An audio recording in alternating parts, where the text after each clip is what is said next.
It has come to my attention over the years, and more recently because of a video that Eris posted a few days ago. At least at the time of this writing, you'll probably notice it's been a bit more than a few days by the time I got around to making this video. I think now it's been like over a fucking, like maybe 2 months. But yeah, people are all out of whack with Gundam, and what the hell the point of the Trial 4 of Danganronpa 2 even was. I get it, though. I really do get the confusion. For starters, Eris is totally right. Gundam's words contradict themselves at parts. This is something I brought up in my Akane analysis video, assuming people already understood what the fuck Gundam was talking about, but it seems like a lot of people online don't quite get it. The reason why people don't get it is mostly because of the fact that the game seems to hint that Gundam did everything he did for the sake of the others. It very explicitly hints this. So not only does this muddy what he was already trying to say, but before it even becomes clear, it provides an excuse to not even bother trying to understand what he was talking about. Instead of trying to understand a perspective-shifting, philosophical reason for committing murder, it's much, much easier for people to just wrap their heads around, oh, he just was trying to save everyone. He just killed so that they could escape. So people just stick with that shit. In reality, understanding Gundam's motive is extremely important to several other characters and the entire game's story trajectory. Trial 4 is the one where the characters all agree to learn a specific lesson from it, you know? Trial 4 in all of the games, I mean, I'll get to that in a second, but every single trial before that point, they all leave the trial ground spouting some weak-ass platitudes, you know?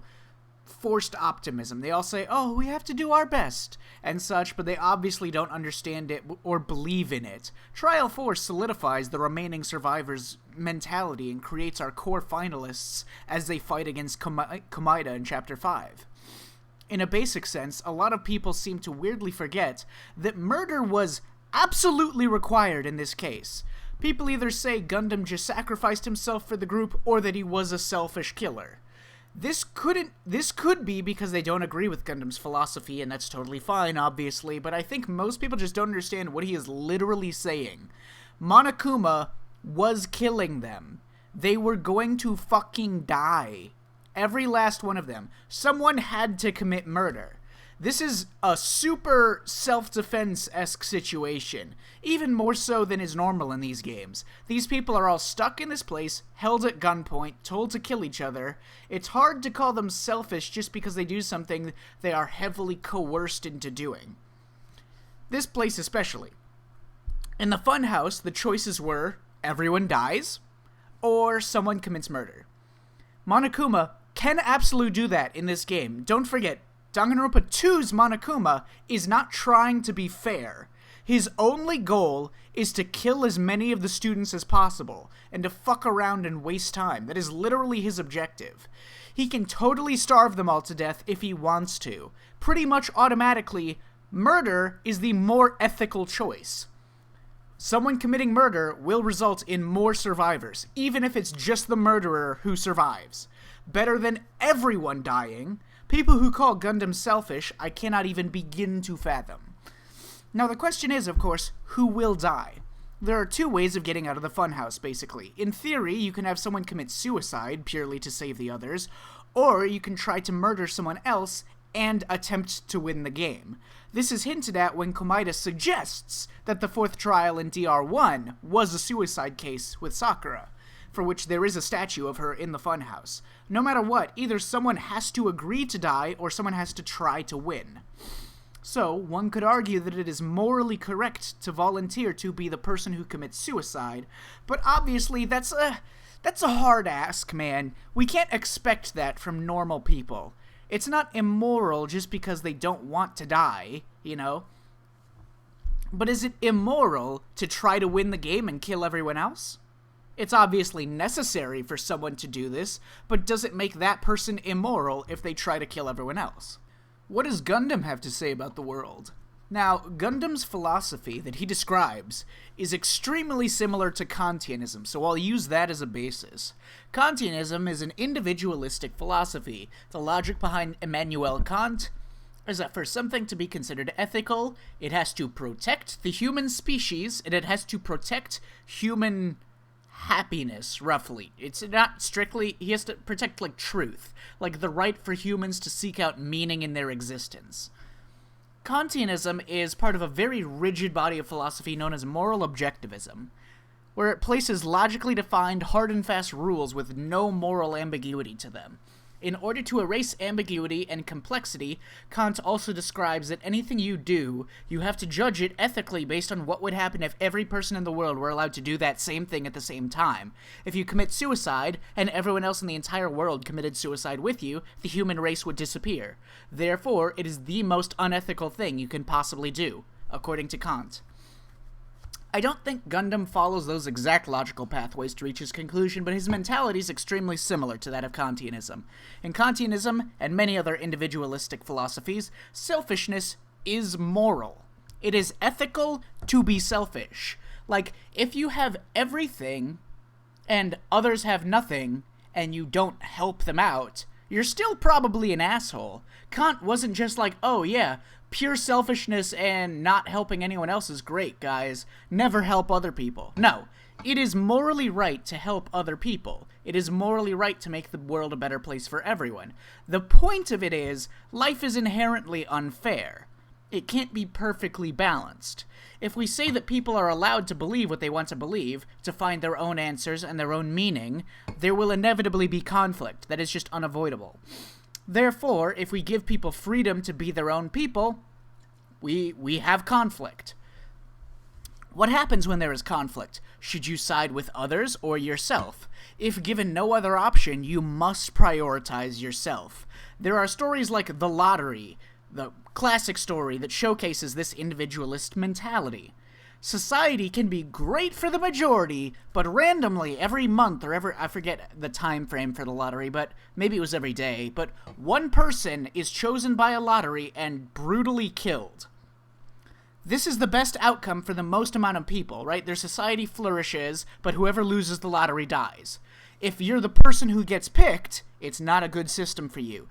It's the best system for the best number of people, but if you're the person who gets picked, it's a shitty system. It sucks. Look at it another way. What if everyone in the world was not selfish, like at all? They had no personal desires of their own. If you have more money than other people that are starving in like third world countries, you can't be selfish. You have to sacrifice. You have to make it even.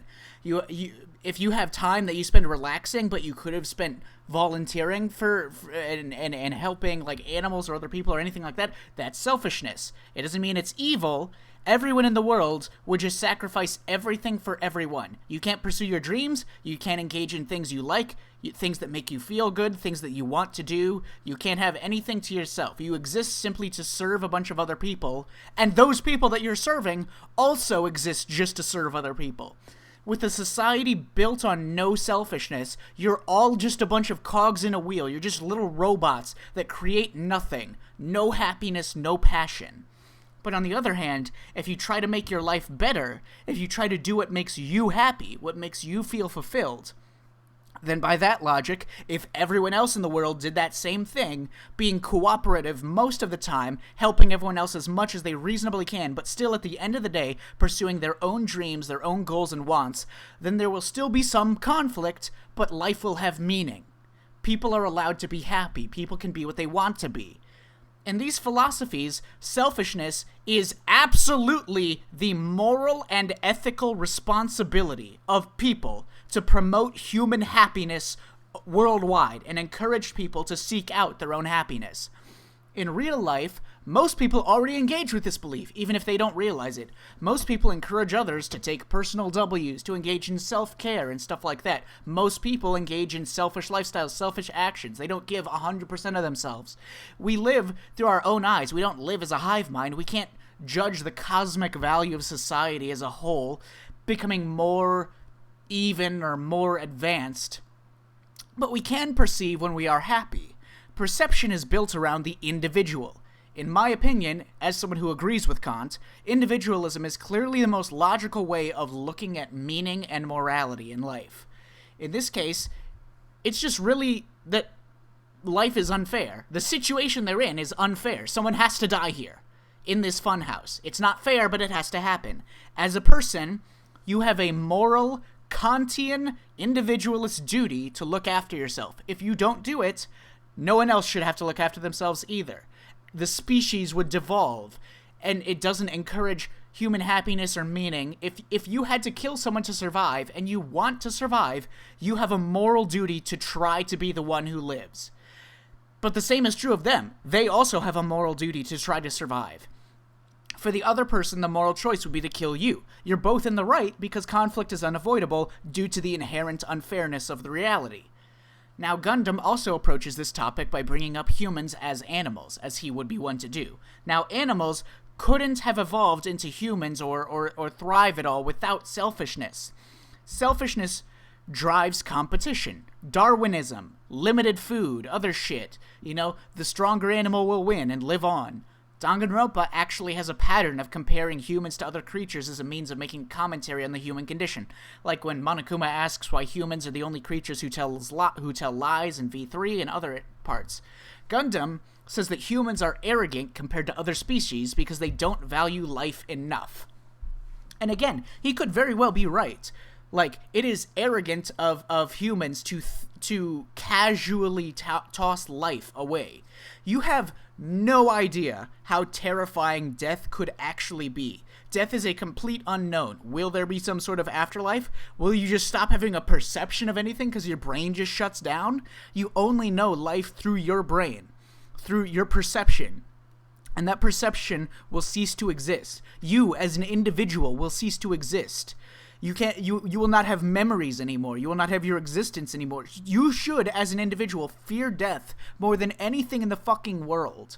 But humans are capable of convincing themselves of things that go against their biological nature, their instincts. Humans are arrogant. Part of the irony in Gundam's character is that he criticizes the arrogance a person has to have to accept death. But then he is an extremely arrogant person as well.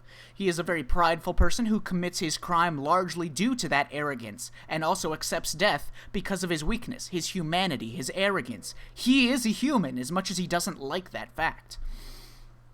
Gundam trying to win the game makes perfect sense under his belief in individualism, which is the basis for most species on the planet.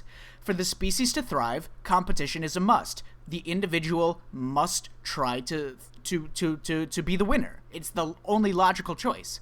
So let's theory craft on why the fuck he would seem to back down and accept defeat, like the game is implying. Well, on one hand, Gundam does genuinely try to trick everyone and only really accepts defeat quietly once it's clear that they know he's the culprit. All of the other culprits, for the last section of each trial, and like the first 3 trials, they make some desperate attempt to fight back, and the characters also mention this. They make some desperate attempt, but it's portrayed as like this kind of like sad, pathetic, last-ditch effort to survive. It's shown to be something like cruel and pitiable.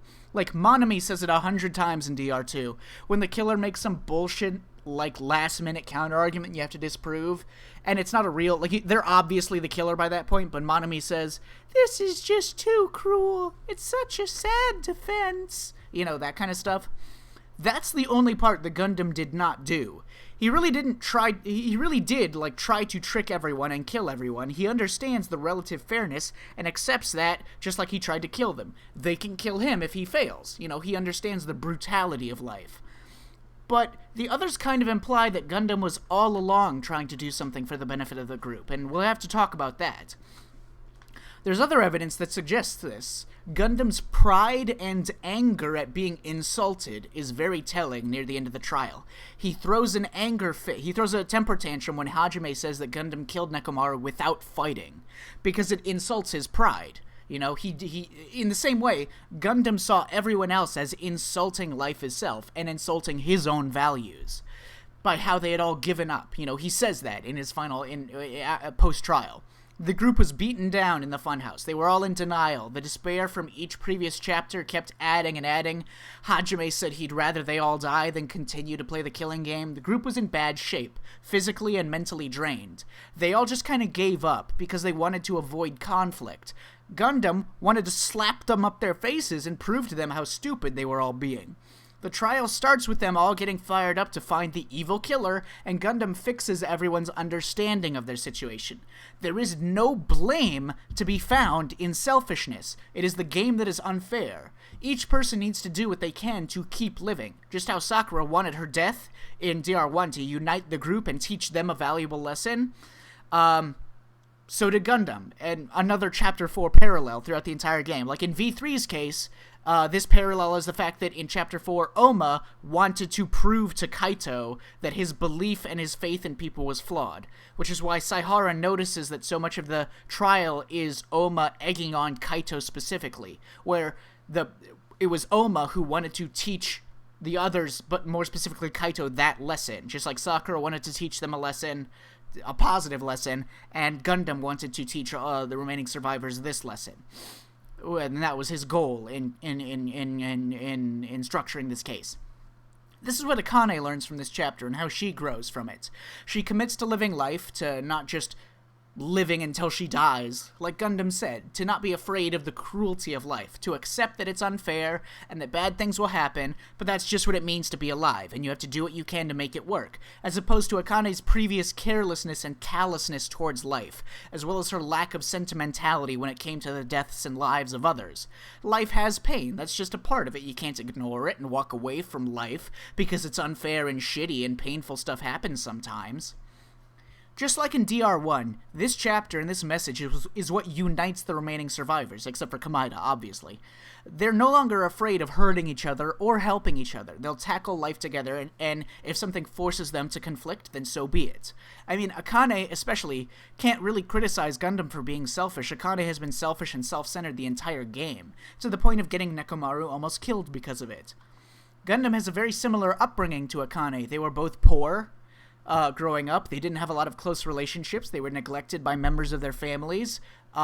Similar to how I mentioned that Mikan is a foil of Akane. Mikan was sexually abused and had a rough life just like Akane, but Akane's stupidity and learned understanding that she'll be okay due to her natural talent made her not see herself as a victim, whereas Mikan relishes in the victim fetishization.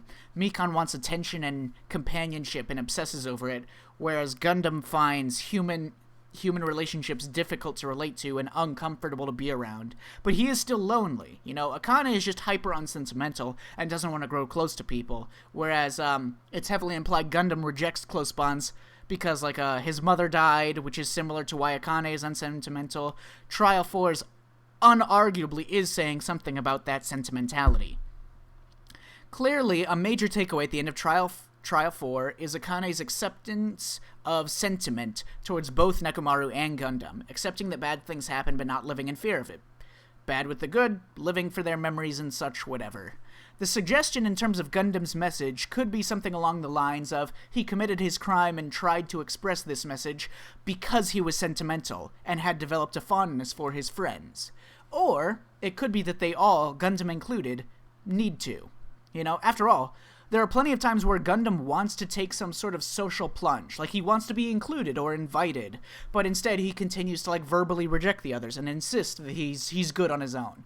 You know, he wasn't taking the risk. He was just living, like, in his own words, he was contradicting his own philosophy. He was living just waiting to die. He wasn't taking the risk to try to interact socially with the others, even though he wanted to. He was not doing what he really wanted to do because he was fearful of the consequences.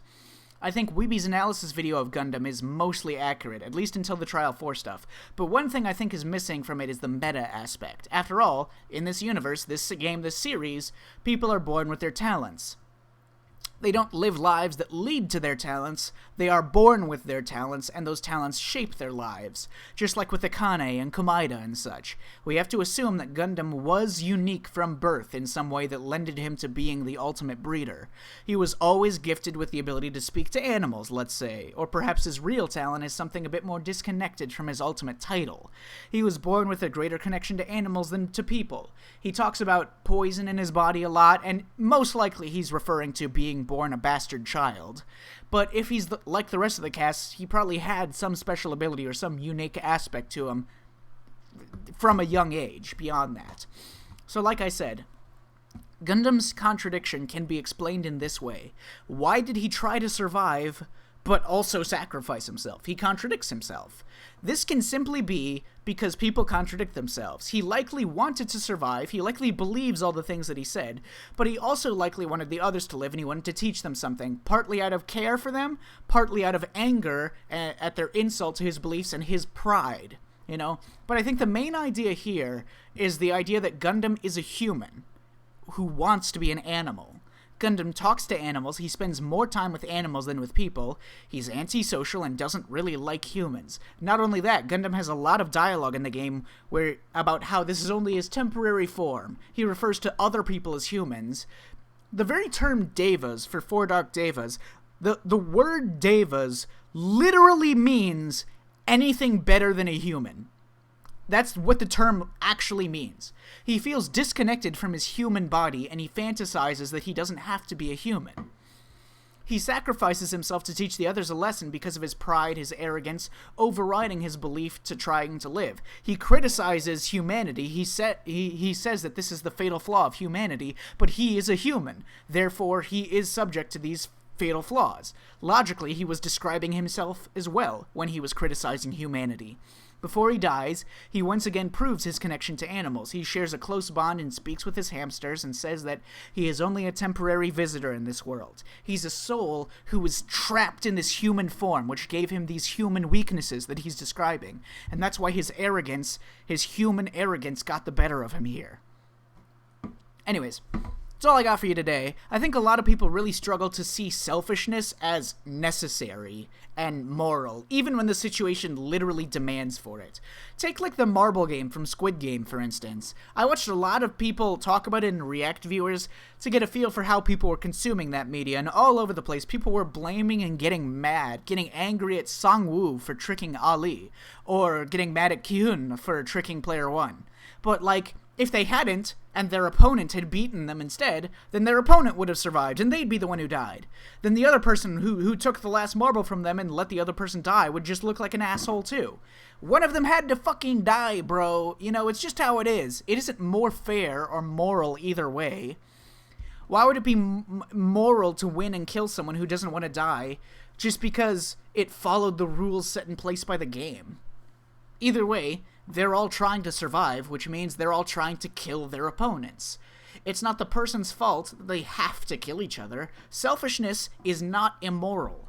If they do things normally seen as shitty, like killing and cheating and lying, but they did those things out of necessity for their own basic human needs and desires, and there was no other less selfish way to achieve those acts, does that act really warrant placing a greater ethical scrutiny on them? Anyways, eat shit, assholes. Gotta run through my usual plugs. Watch Odd Taxi, play Being a Dick. I don't remember if I've added any more plugs since then. I guess play Being a Dick again if you've already played it. If you haven't, play it twice. So much Being a Dick. I have to borderline kidnap people to get them to really give Being a Dick a fair shot, but they all fucking love it, because it's great. I got my 50-something-year-old mother to watch and fall in love with Being a Dick. How wild is that shit? It's just such a blast. Anyways, I'll try to think of more things to write about soon, or whatever. Fuck you guys. Soon enough, we'll have, like, a bunch of new games to play, hopefully. I don't know. Maybe. I don't know when the fuck, Hollow Knight 2 is coming out. Hollow Knight Silk Song. Now that I think about it, I don't know which... I don't know. I'll have shit to write about. Anyways, that's all.